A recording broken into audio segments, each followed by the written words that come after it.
લેનું પાળે નહીં. વક્તા ઉપર તો બહુ જવાબદારીઓ છે, બહુ મોટી જવાબદારી. બહુ જૂની વાત છે.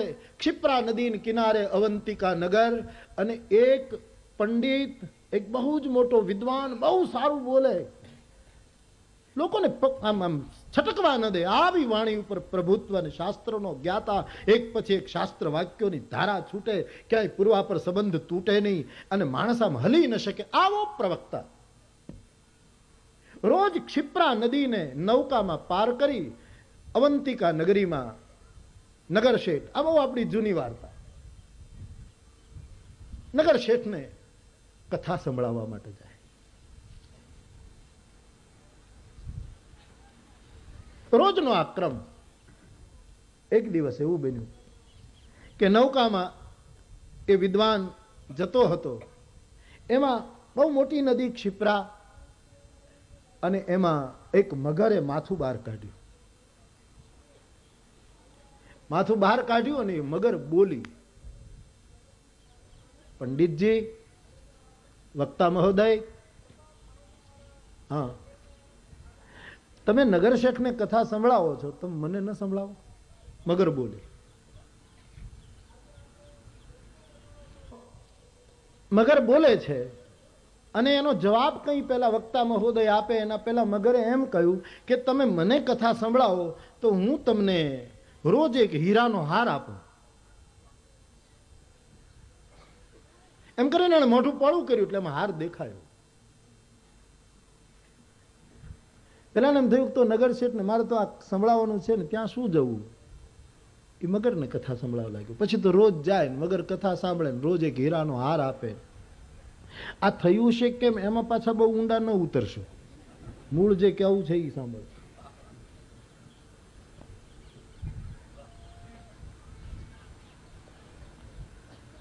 એકાદ મહિનો ચાલ્યું, પછી મગરે કીધું કે હવે જો એક છેલ્લું મારું કામ કરો તો મારી પાસે મારા પેટમાં જેટલી સમૃદ્ધિ છે એ બધી કાઢીને હું તમને આપી દઉં, પણ મને આ ક્ષિપ્રામાંથી કાઢી કંઈક વાહન કરી એમાં નાખી અને તમે મને તીર્થરાજ પ્રયાગની ત્રિવેણીમાં પધરાવી દો. આટલું કરી દો એટલે પછી મારે મારા કોઠામાં જે છે એ બધું આપી દઉં. પંડિતજી ને થયું કે તો બહુ સારું. એને કંઈક એવું વાહન કર્યું, એ જમાનામાં જે કંઈ કર્યું, ને મગર થોડો સમય બહાર પણ રહી શકે એટલે મગરને એને કંઈક વ્યવસ્થા કરીને લીધી સાથે, અને એ પંડિતજી એને ત્રિવેણીમાં પધરાવવા લઈ ગયા. ગંગા યમુના અને સરસ્વતીનો ત્રિવેણી સંગમ, ત્યાં એ મગરને પાણીમાં ઉતાર્યો. મગર બહુ રાજી થયો. એણે મોઢું પોળું કરીને એના પેટમાં જે કંઈ કોઈનું વાણ ગળી ગઈ હશે ને એમાં હીરા ઝવેરાત હશે, પહેલાના જમાનાની વાતો હશે ને એના કોઠામાં બધું પડ્યું રહ્યું હશે, એને આજ કાઢી નાખ્યું ને બધું જ આપી દીધું. પંડિતજી બહુ રાજી થયા અને એ પાછા ફેર્યા ત્યારે કથા એમ કહે છે કે એ મગર ખડખડાટ દાંત કાઢવા માંડ્યો. બહુ દાંત કાઢ્યા મગરે. ડાયો માણસ, વિદ્વાન માણસ, એને થયું કે આ હસે છે કેમ? કારણ કે આ હાસ્ય પ્રસન્નતાનું નથી, આ હાસ્ય મારી મશ્કરીનું છે. આ મને કંઈક ઉડાડે છે, આ મને કંઈક સંકેત કરે. બહુ જ જયારે મગર હસે છે ત્યારે પંડિતજીએ પૂછ્યું કે તમારા હસવાનું કારણ શું છે? કે એનો જવાબ અવંતિકા નગરીમાં એક મનોરમ નામનો ધોબી છે, એનો ગધેડો તને આપશે.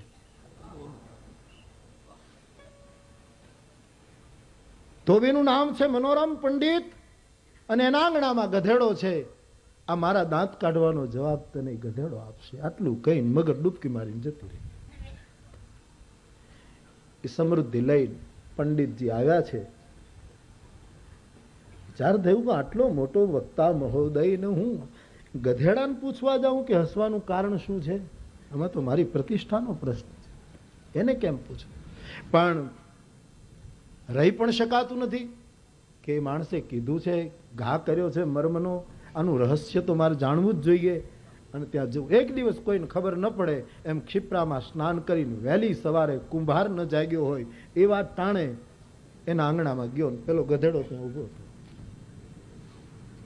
પંડિતજીએ ગધેડાને પૂછ્યું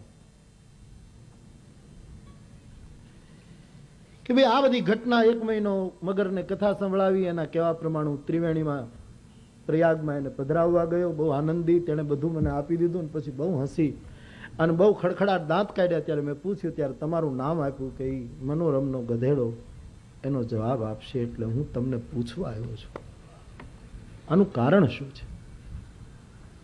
ત્યારે ગધેડાને વાચા ફૂટી. એણે કીધું, બાપજી, અવંતિકાનો પૂર્વે એક સમ્રાટ હતો, એનો હું વજીર હતો, અને એ સમ્રાટની ઉત્તરાવસ્થામાં એણે કીધું કે મારે ત્રિવેણી જવું છે, પ્રયાગના દર્શન કરવા જવું છે, ત્રિવેણી સ્નાન કરવા જવું છે, મને સાથે લીધો. અમે વ્યવસ્થા કરીને ગયા, નક્કી હતું અઠવાડિયામાં પાછું આવવાનું, પણ તીર્થરાજ પ્રયાગ ગયા, ત્રિવેણીમાં સમ્રાટે સ્નાન કર્યું, અને સ્નાન કરીને તરત જ કીધું કે હવે મારે પાછા નથી આવવું, મારી સમૃદ્ધિ જે હોય વજીર તમે લઈ જાઓ, મારે હવે અહીંયા હરિભજન કરવું છે. એમ કરીને ત્યાં રહી ગયા. હું પાછો આવ્યો, એ સંપત્તિને લોભે, એમાં બીજો જન્મ મારો આ ગધેડાનો થયો છે. તો બોલે પંડિત હશે એનું કારણ કે એનું હશે કારણ એ કે આટલું આટલું જ્ઞાન હોવા છતાંય ત્રિવેણીને તટથી રૂપિયા માટે પાછો ફેર્યો. મન કર્મ બચન લબાર તે વક્તા કલિકાલમાં એક મગરને ખબર પડે કે ત્રિવેણીને તીર ગયા પછી પાછા યદ ગત્વાન નિવર્તન્તે તદ્ધામ પરમમ. ત્યાંથી આટલું આટલું જ્ઞાન, આટલો જગતને ઉપદેશ આપ્યો, અને તને કોઈના બહાને ત્રિવેણી પહોંચવાનો અવસર આવ્યો, અને એ વખતે જે જ્ઞાન મુક્તિદાતા છે, જ્ઞાન મોક્ષ પ્રદ ભેદ બખાના, જે તારા પ્રવચનો, જે તારી વાતો અત્યાર સુધી કેટલાયને માર્ગે ચડાવી ગઈ, અને તું ત્યાંથી પાછો આવ્યો. તો એ મગર દાંત ન કાઢે બીજું શું કરે? કારણ કે હું એ પાછો આવ્યો તો નહીતર સમ્રાટની સાથે મારે રોકાઈ જવું પડ્યું હતું. પંડિતજી, હજી સુધારો કરી લ્યો, નહીતર બીજા મનોરમને ત્યાં તમારો વારો થશે. જ્ઞાન 2 પ્રકારના બાપ. એક જ્ઞાન માણસ બોલે, એના બીજા ઘણા ફળો મળે બોલવાથી, એની ના નહીં. પણ બીજું જ્ઞાન મારું રામાયણ કહે છે, જ્ઞાન મોક્ષ પ્રદ બેદ બખાના. ત્રિવેણીમાં આપણો કાયમનો નિવાસ કરી મૂકે, કાયમ આપણને એમાં મય કરી દે. તો જે વ્યક્તિ બોલે અને એના બોલવાને લીધે કોઈ એને મગર મળી જાય, કોઈ નિમિત્ત બની જાય, પછી એને વધારે ને વધારે મળ્યા કરે અને વધારે પ્રાપ્ત થાય, એમાં એનું બહુ સારામાં સારું ચાલે. અને પછી એક વખત એવો આવે કે મગર એમ કહે, હું બધું જ આપી દઉં, તું મને ત્રિવેણી લઈ જાય.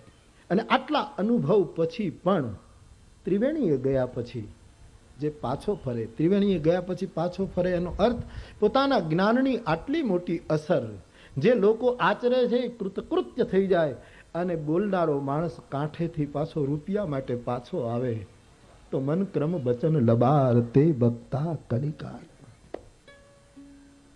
એ બોલવું લબાર. બાકી મેં પહેલા એ કહ્યું કે ભાઈ કોઈ પણ કથા કરે, કોઈ પણ કંઈ કરે તો એને દક્ષિણા મળવી, એનું ઋણ સ્વીકાર, એ તો આ દેશની પરંપરા છે, એ સ્વીકારવામાં ક્યાંય ખોટું નથી. પણ વૃત્તિના રૂપમાં એ વસ્તુ ન આવે, વૃત્તિ પેદા ન થાય. બાકી તો પરંપરા છે આ દેશ.